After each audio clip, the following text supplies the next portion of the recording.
Fnatic is one of the teams we screamed mostly, I think. Fnatic are onto the Nexus.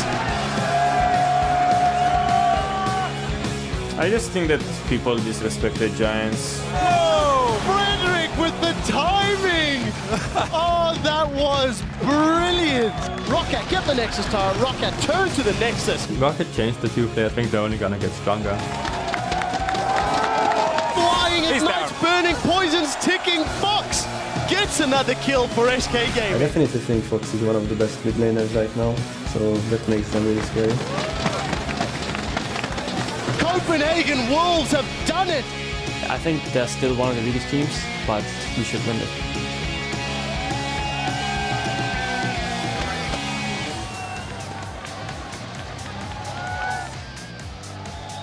Welcome, ladies and gentlemen, to the European League of Legends Championship Series, coming to you live from our studio in Berlin, Germany. I'm Evie Sjogseportre here with Trevor Quickshot Henry and our guest for the week, Lauri Cyanide happening. Really good to see you again, Lauri. Yeah, it's good to be here, as always. It's a pleasure to join Cyanide in the desk. This is my first time on the European Analyst Desk. I'm excited. It's pretty swanky, huh? That's for sure. Before we get to the big stories from yesterday's games, let's take a look at where the teams currently stand. Fnatic and SK Gaming still at the top, going strong, 3-0. Then Elements Giants and the Unicorns of Love are fighting for third place at 2-1. So let's talk about the top of the table. Fnatic 3-0, still undefeated there and still as a cohesive unit performing fantastically. Although yesterday was the first time they had a game where they went even and had to fight from there, not being miles ahead. Yeah, Fnatic just really good performances so far, especially Reignover, probably the most impressive jungler so far in the LCS. Really good, stellar Reignover play. Yeah, something that you find from Fnatic is they sort of hinge on Reignover's engages. He tends to be the guy that's going in and starting things and playing around those pick comps that you talked so much about yesterday, Cyanide. And I just think as a team, Fnatic are playing on the same page. A team that is also very much playing on the same pace is SK Gaming, still holding strong there, 3-0, another victory coming in for them. As a team, fantastic, and we heard that Vizicachi said they're playing them today, the Unicorns of Love. Well, what the Fox is in there, he's doing so well, we didn't even have to see him go miles because SK Gaming is just delivering on every other point. Yeah, like the strong point of SK is that they have absolutely no weak points and they play really good together. Just the most flawless team in Europe right now, I'd say. Yeah, especially in comparison to Summer Split last year, where SK had such a weak early game, they really struggled to do anything. The biggest change in my mind for Given, he's come in, he's got 0 deaths to his name, 31 KDA if you add up his kills and his assists. And I just think it's SK have fixed all the problems they had from last year. And they've had 3 very convincing wins. Yeah, looking super scary. Giants yesterday had their first big test. They were 2-0 before that, now 2-1. Lost to the Unicorns of Love. And what was the test for them? Would they be able to put that same pressure on top and snowball it from there? The answer was no. Yeah, like they still had the same game plan without the Jax. Tried to camp the top lane for no reason. You have a Maokai, he's going to be strong anyway. Just focus on the bot lane and mid lane, try to get the Drakes. Maokai is just going to do his job. It doesn't matter if he has a few kills or not. Yeah, it feels like Giants, when they put under pressure, they don't really know what to do. When they're given freedom, they can play well. Werlib did not have a good game on that Maokai. I think Cyanide hit the exact points. Giants just haven't got enough of a diversified game plan.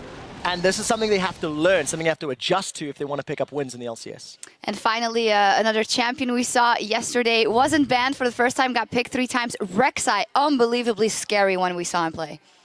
Yeah, Rek'Sai is just so strong right now. On LPL, he has a 100% win rate, 7 wins, 40 bans, and just crushing every game we saw him here in EU. Yeah, if you take a look here, you've got Kikis, of course, who just went absolutely crazy on him yesterday. Did such a good job. We've seen him in North America, a little bit less exciting than I think maybe LPL and NEU. But Cyanide, what is it about Rek'Sai that makes her so good in the current meta or in the current competitive scene?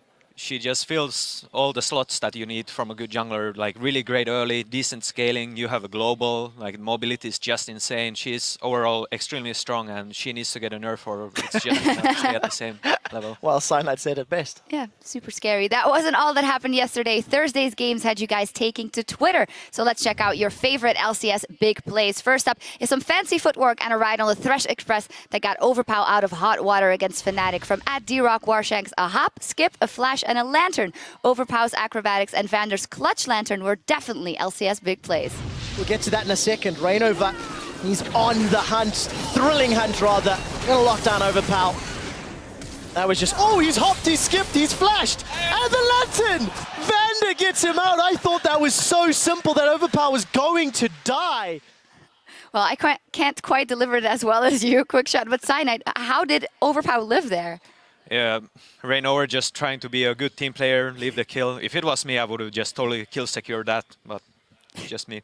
At times. Next up, the Copenhagen Wolf Soren beats Froggen at his own game from Ed Bergla. Holy moly, that's done from Soren.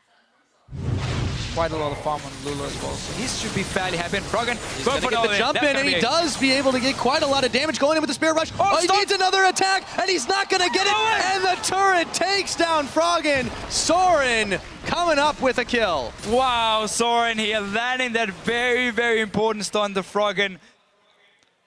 It's just such a stunning play. I think that's left a bit of a Soren spot on Froggen's record. And, you know, I definitely think it's a sore point. Even Froggen had something to say about it. He said, someone link me a vid of how to tower dive. I think he's going to need it if he wants to avoid those in future. Yeah, we're getting straight on that. And then we have Fnatic's Febevin showing us what separates the plays from the LCS big plays from @NotMy. Febevin Mind Games, the Xerath third shot double kill was awesome.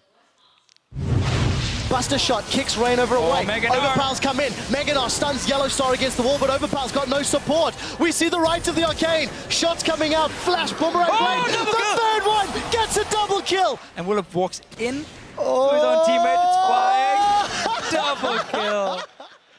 I had to laugh. There's such a creepy laugh, but it was so good. It was so exciting. Also, Febevin just with the mind games. Yeah, you think you're going to live? You think you're going to live? No, you're dead. Thank you for tweeting those plays. Keep sending in your show-stopping moments to @LOL Esports, and be sure to use that hashtag #LCSBigPlays. Now, for a look at today's schedule, Gambit Gaming will start the day looking for their first win versus Fnatic. Elements will play Roccat, and SK Gaming will face the Unicorns of Love later in the day. And Cyanide, I know you're particularly excited to see the Unicorns of Love face SK. Yeah, just SK, like I said, the most flawless team in Europe right now, but Unicorns of Love, if anyone can do the Lemon Dog story, I think it's them. So I'm really looking forward to their test here to see if they can pull something off and take SK. Well, they've got the silly name to go with it, so. And always, you can keep tabs on all this information and more at lolesports.com while you're there. You can also catch up on professional League of Legends from around the world on our VODs page, build your own fantasy LCS team, or get information on how to join us live right here in Berlin. But even if you're not here in the studio with us, we still want to know what you think. Tweet @LOL Esports and tell us what new player in the European LCS do you think is making the biggest impact and why, Laurie? Well, I feel extremely awkward complimenting my replacement, but I think it has to be Rainover. Like, he's just so solid in all of the games, most impressive jungler so far. Kikis had his moments, Lulex had his moments, but Rainover just solid performance in every single game so far. Jungler, jungler, jungler. I'm going to go slightly different direction. I go to an LCS player that was in the Spring Split last year's return. I think Forgiven is making a lot of waves, mostly because of every other AD carry looking at Forgiven and saying, I'm terrified to play against this guy. So we need to see how they adapt and also see how he performs against Elements, against Fnatic once SK starts facing them. Remember to tweet @LOL Esports and use the hashtag LCS, and we'll talk about your answers at the analyst desk later in the show. Now let's get into our very first match of the day, Gambit Gaming versus Fnatic. Both teams shook up their iconic rosters over the offseason, but they're having different results so far in 2015. Let's start by taking a look at that Gambit lineup. In the top lane, Kabashard, jungle, Diamond. In the mid lane, it's Nick at AD carry, Pinoy, supporting Edward and their coach Leviathan. As said, an 0-3 start for Gambit in this one, and they're up against Fnatic. That is a tall mountain to climb, and Cyanide, you said it best yesterday, they just have to play better. Yeah, like, I've had my fair experience of the loose streaks, and it's just so devastating for the team morale. You just got to get that first win to get the ball rolling and get your confidence back. Yeah, we need to see if they can. We know that they actually just recently moved into a gaming house for the first time. We know they've got their coach this week, so maybe that'll help. But I think my eyes are on Nick. He's trying to change his champion pool, playing a lot more assassins at the moment, got 15 deaths to his name. And for a man that's meant to be the leading guy in the team, I just don't think he's pulling enough weight to help carry. Yeah, it's also the guy that we had our eyes on in the beginning and saying, well, he's diversified his champion pool, he's come and stepped up, but maybe he has to switch it up once again. Turning to the red side of the rift, we have Fnatic top lane, Huni in the jungle, Rainover at mid, Febevin at AD carry, Steelback supporting his Yellow Star and their coach Daylor. 3-0 at the top of the table, and yesterday was actually the first game they had. There's only been 3, but there has been a game where they weren't miles ahead coming straight in versus Rocket, and they had to work their way towards that victory. Yeah, that's what teams need to do, like punish Fnatic for those aggressive plays. Rocket was doing it very well, just turning those engages around. You just gotta get them out of their comfort zone. Like you saw the last game, they were a bit confused what to do when the engages were not going their way. So you just gotta play good and punish those aggressive moves really hard. Yeah, I think Rocket played really well yesterday. I just want to highlight some of the differences in control. If we can pull up some of the gold graph changes that we've seen Fnatic in their first game against Elements. This was day 1 of the spring split, and you can see how Fnatic and Elements are practically even until the 20-minute mark, and then Fnatic just accelerated ahead. Eventually got a very dominant win in around 30-odd minutes.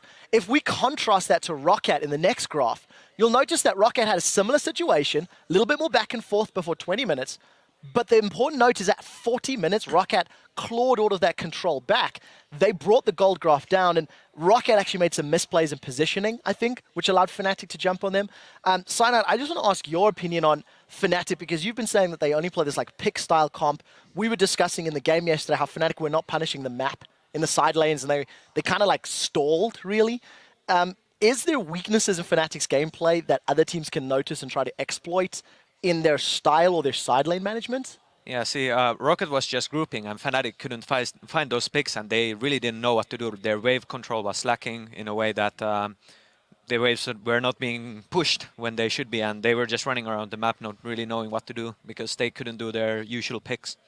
We'll see if Gambit can give them a run for their money.